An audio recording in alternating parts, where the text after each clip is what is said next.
Thank you, Minister Shikli. First of all, I didn't know your English was that good. But it was the ideas that were exceptional and focused. Thank you for initiating this conference. This is the second one, and certainly not the last, because the battle is long. You have assembled an impressive team here, and I want to welcome some very good friends of the State of Israel and the Jewish people, and personal friends. First, the Minister, or rather the Prime Minister of Australia, Scott Morrison, a terrific champion of our people. Very good to see you, Scott. And equally, the former Chancellor of Austria, Sebastian Kurz, another great champion and another great friend. The Minister of Justice of Argentina, Mariano Libarona. He comes not only in his own person, but representing an incredible friend of Israel, the President of Argentina, Milei. He's breaking all the rules for the good. There's here another special friend. He's the Senior Counsel and Chair of the Department of Justice Task Force to combat anti-Semitism, Mr. Leo Terrell. Leo, it's wonderful to see you again. We know your passion. We know that you are doing everything you can to move under President Trump's directive to fight anti-Semitism, which is dangerous to America, dangerous to our free world, dangerous to our common civilization. Thank you, Leo. We have here members of Parliament, including the two brothers, Eduardo and Flavio Bolsonaro. It's very good to see you from Brazil. There are other members of Parliament here and distinguished guests. I want to welcome all of you, and I hope to meet all of you. There are here also the family of the late Yaron Lishinsky, who, along with his betrothed, these wonderful, truly beautiful people, beautiful couple, mowed down by this anti-Semitic hatred in Washington, right next to the Holocaust Museum. And we forever remember the ones that were fallen, and we committed to bring back our fallen heroes and also all the hostages that were taken. And people didn't believe that we'd get the 20 live hostages. With President Trump's help, we got them out. With our brave soldiers who went into Gaza, stuck a knife to Hamas, and they realized that their last stronghold was going to go. And President Trump stuck a diplomatic knife on the other side. We got the 20 hostages. But then we had to get another 28 deceased hostages. And we got them all out, and there remained one. Ronnie Greeley. Ronnie Greeley, from the special unit in the police, who fought not only with a broken arm. He was shot twice, and he kept fighting. And he killed 14 terrorists alone. And then he died. And we said we'd bring him back. He was the first to come in. He's the last to leave, a hero of Israel. Ronnie is back. There are no more hostages in Gaza. Tremendous achievement for our heroic forces, our soldiers, our commanders. None like them.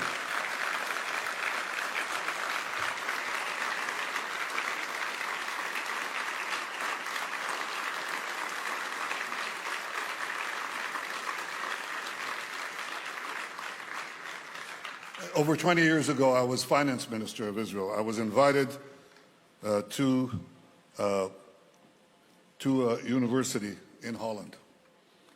It's a very good university. It had focus on business, and they were giving this economic man of the year award. For some reason, they chose me, so I went there. There were about 1,000 Dutch students. Shortest one was 6'6". Young guys. And I gave my talk. I talked about the free market reforms that we did here. And Then came the question and answers. And the first one rises, and he says, Prime Minister, what can we do about the Muslim minority in Holland? I said, I dodged it, Wanted to talk about reforms, economic reforms. Okay, second one rises. Prime Minister, you didn't answer the question. What can we do about the Muslim minority in Holland? And I dodged that question. And so it went on. And after this session ends, I walk out with these two young Dutch students, 21, 22 years old. And I ask them, why did they ask me about this? And they said, Prime Minister, we are the most liberal country on the planet. We accept everyone, black, white, yellow, brown, green, any color, any faith, gays, straights, transvestites, anything. But in this minority, there's a radical fringe, and it's different because we want to accept them, but they don't accept us. They want to impose Sharia law on us. They want to eradicate Holland as we know it. This is over 20 years ago. These young kids. And what they said was something prescient. They could see that our common, free, democratic civilization is under threat. And it's since been invaded. Every country in Western Europe and in America. It's being invaded not by people of a different color, a different race, a different faith. That's not the point. It's people with a focused ideology. And the ideology is to destroy the West. And for this purpose, they've made common cause with the most ultra anti-Western progressives, and they have united. And they supposedly should disagree on everything, but they don't, because they want to destroy the West as we know it. And they agree on one thing. What is the thing that they agree on? World War Jew. To conduct a world war, first against the Jews and against the Jewish state. And for the radical Muslims, they are right, because there would be no West in the Middle East if the Jewish state is eradicated. There would be no obstacle for the further invasion of Europe if the Jewish state doesn't exist.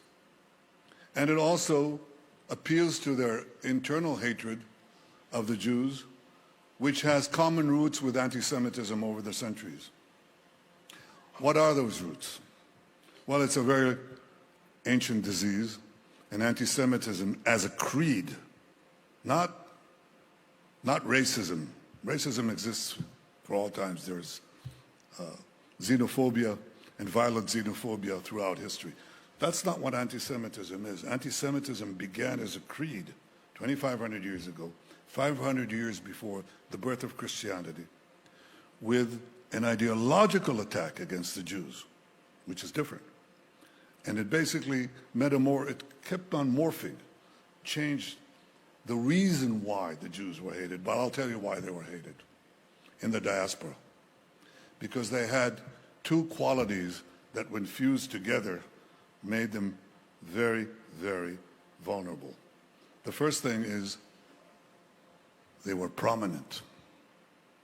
The Jews were prominent in every society. After we lost our land, we were spread through the far corners of the earth. And in these distant lands, we were prominent. And when you're prominent, you raise a human passion that is all too well known. It's called envy. But when you fuse envy with vulnerability, when you're weak and you cannot defend yourself, and this happens when there are societal changes, The combination of being prominent and weak is the deadly serum of anti-Semitism. And that's why the Jews, throughout the ages, again, elicited attacks again and again and again. And these attacks were always preceded by the most virulent vilifications. What did they not say about us? You're familiar with what they said about us in medieval times, that we were poisoning the wells, that we were spreading vermin, that we were slaughtering Christian children for their blood to bake matzos in Pesach. You know all that. This was preceded by similar vilifications, even in classical Hellenistic times, right around here, communities around here. And it was carried into the modern times, into basically the same charges, culminating always these vilifications in murder, in massacres, in expulsions, until we reached the greatest massacre of them all in the Holocaust. The Nazis spread this vilification and then proceeded to murder us. And there was very little we could do. That has not changed. Anti-Semitism took a respite for a few decades. You couldn't really do that in polite society. But it raised its head again. And of course, most prominently after October 7th, when the disease spread again, the virus spread throughout the world. Why is it important? There was a great writer in the late 19th century. His name was Israel Zangwill. You don't know him, but if you lived in England in the 19th century, you read his books or saw his play, The Children of the Ghetto. He was a great, great writer. And he became Theodore Herzl's great supporter in Britain and brought him to Britain. And Zangwill had a saying. He said, obsta principi, that's in Latin. My Latin isn't that good. But what it said was, what he meant by that is oppose bad things when they're small. Oppose bad things when they're small. Don't let bad things, don't let evil things grow and grow and grow, because it will be impossible to fight them or much more costly to do so. This is what we are facing today. Anti-Semitism is pure evil. Anybody in his right mind understands that. But what is not understood was not understood 90 years ago, that when this evil manifested itself in the heart of Germany, or before that, as Theodore Herzl saw it, at the turn of the century, of the 20th century, in France, supposedly the most advanced society, when he saw that, he saw the danger not only to the Jewish people, he saw that as a danger to Western civilization. As did my father, who was a great historian, but he was a young man. He was 23 years old when Hitler rose to power in 1933. And he said that Hitler's racism will not only cause a Holocaust, the word he used, a Holocaust of the Jewish people, it will destroy the world. It's the hatred, the evil that will spread unopposed, and that we must harness. The people of the world, the people of the free world, to understand that if it's not stopped here, the darkness will spread everywhere. This is what we face today. This is what Amichai Shikli just said. It's not just a Jewish problem. It is, of course. It is. But it's humanity's problem. It's the world's problem. And we must fight it. And I salute all of you who came here today, because our goal is to fight, fight, fight, and our cause is to win, win, win. This is what we're here for.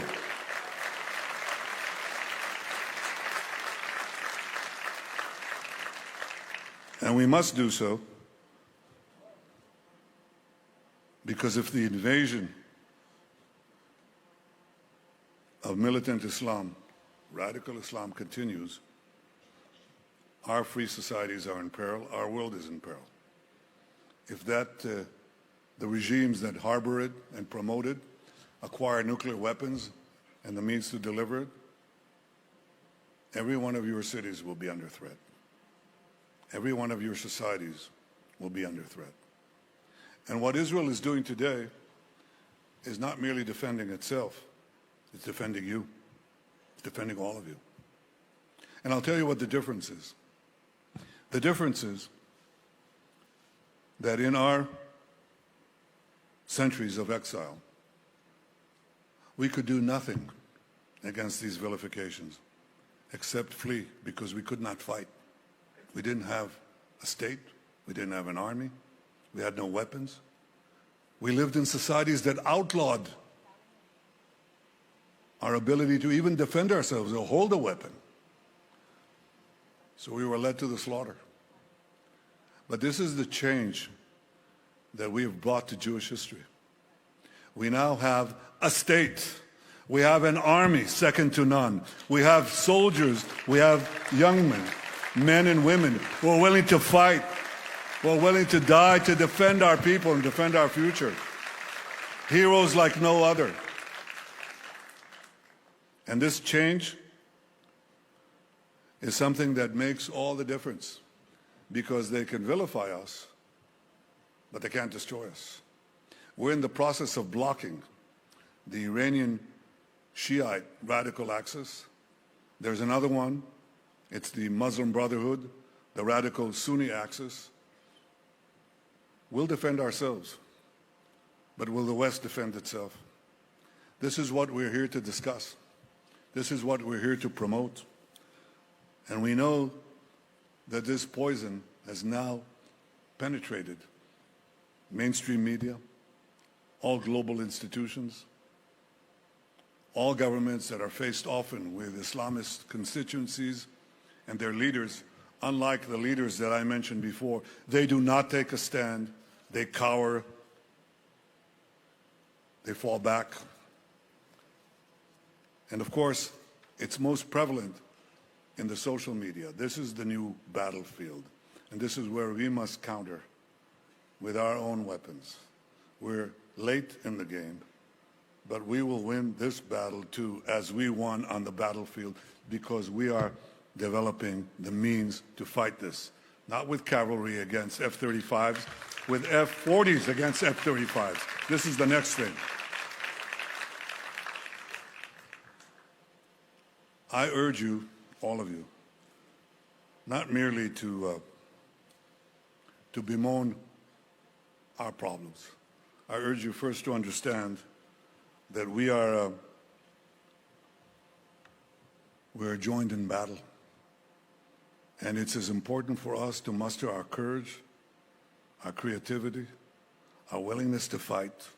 It's the most important thing. In battle, the most important thing is tenacity, the willingness to fight.